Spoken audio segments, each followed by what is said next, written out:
Une question se pose souvent, tu es introverti ou extraverti? Sociable ou l'inverse? Alors que ce n'est pas facile de répondre à cette question, une autre catégorie est mise en lumière par les experts, les ambivertis. Selon Adam Grant, chercheur à la Wharton School of Business, plus de la moitié de la population serait ambivertie, en incluant ceux qui le sont n'en ont probablement aucune idée.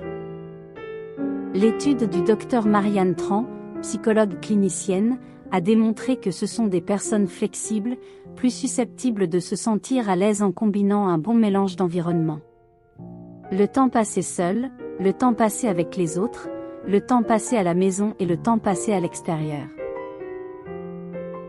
Enfin, selon la psychologue Rebecca Lockwood, coach et formatrice en programmation neurolinguistique au journal The Sun, les ambivertis ont une adaptation plus forte que les extravertis et introvertis, et se trouvent dans deux situations complètement différentes et être satisfaits.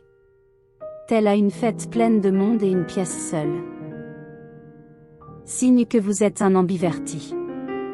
L'ambiversion peut être à la fois confortable et inconfortable.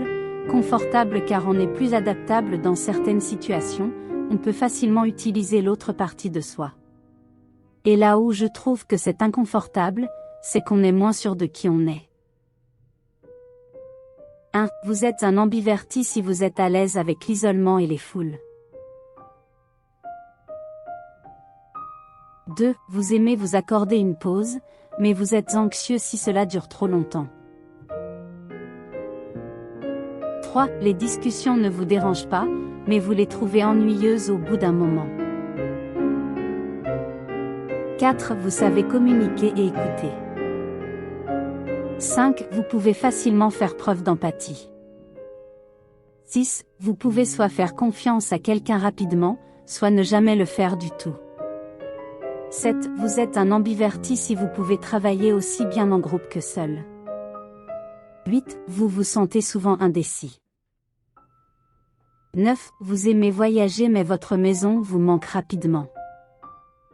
10. Vous aimez les relations sociales, mais vous appréciez également les moments de solitude. Tel un caméléon, le revers de ce type de personnalité réside dans le fait qu'il est parfois difficile de déterminer avec quelle face de leur caractère ils doivent aborder une situation. Personnellement, je fais partie de cette catégorie.